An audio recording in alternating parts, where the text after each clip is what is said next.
কয়েকদিন ধরে শৈত্যপ্রবাহের কারণে সরবরাহে টান পড়েছে সবজির বাজারে। প্রায় সব ধরনের সবজির দাম বেড়েছে কেজিতে 10 থেকে 20 টাকা। আমনের মৌসুমে কিছুটা দাম কমেছে চালের। মোটা এবং বিয়ার 28 চালের কেজিতে কমেছে 3 থেকে 5 টাকা, তবে হঠাৎ সরু চালের দাম বেড়েছে কেজিতে 20 টাকা। কিছুটা ঊর্ধ্বমুখী মুরগির বাজার। সপ্তাহের ব্যবধানে বেড়েছে চিনি সহ মশলার দামও। সেলিম মালিকের রিপোর্ট। সপ্তাহ ধরে কনকনে শীতে ফসলের মাঠে সবজির আবাদে তেমন বিঘ্ন না ঘটলেও সংকট দেখা দিয়েছে সরবরাহে। এতে ঊর্ধ্বমুখী সবজির বাজার। শিম, কপি, মূলা ও মুড়িকাটা পেঁয়াজে বেড়েছে 10 থেকে 20 টাকা। সিম ছিল 40-50 টাকা, এই সপ্তাহে 60-70 টাকা। শসা, ক্ষীরা এগুলোর দাম আরও বেশি। মূলা ছিল 25-30 টাকা, এই সপ্তাহে 30 থেকে 40 টাকার ভিতরে। আবার ফুলকপি, বাঁধাকপি এগুলো 10 থেকে 15 টাকা পার পিসে বাড়তি। এই সিজনে টমেটো বিক্রি 40 টাকা 50 টাকা, এখন টমেটো বিক্রি 80 টাকা। প্রতিদিন রোজকার খেটে খাওয়া মানুষ, তাদের জন্য অবশ্যই 10 টাকা কিংবা 5 টাকাও এফেক্ট ফেলবে, অনেক বেশি এফেক্ট ফেলবে। আর এ ব্যাপারে সরকারের মনিটরিংটা খুব ইম্পর্টেন্ট।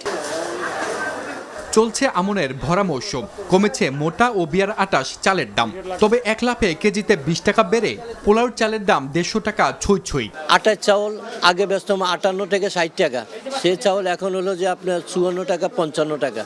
তারপরে সন্না চাউল ব্যস্ত আপনার 55-56 টাকা, সেটা মানে 54 হয়তো 53 টাকা এরকম আসছে। তারপরে পলাশ চাল ব্যস্ত আগে 120 টাকা, সে পলাশ চাল বর্তমানে 135 থেকে 40 টাকা বিক্রি করতে হয়। বেশ ঊর্ধ্বমুখী মুরগির বাজার। কয়েকদিনের ব্যবধানে ব্রয়লারে বেড়েছে 10 টাকা আর সোনালিকায় 30 টাকা। সোনালি বেচছি আমরা 250 টাকা কেজি গত সপ্তাহে, আর এই সপ্তাহে বেচতে আছে 280 টাকা। আর ব্রয়লারে গত সপ্তাহে বেচছি আমরা 155-50, এই সপ্তাহে বেচতে আছে 60 টাকা 65 টাকা করে। লাগাম ছাড়া মশলার বাজার। এলাচের কেজিতে বেড়েছে 600 টাকা, কিসমিসে 200 টাকা, চিনির দামও বাড়তি।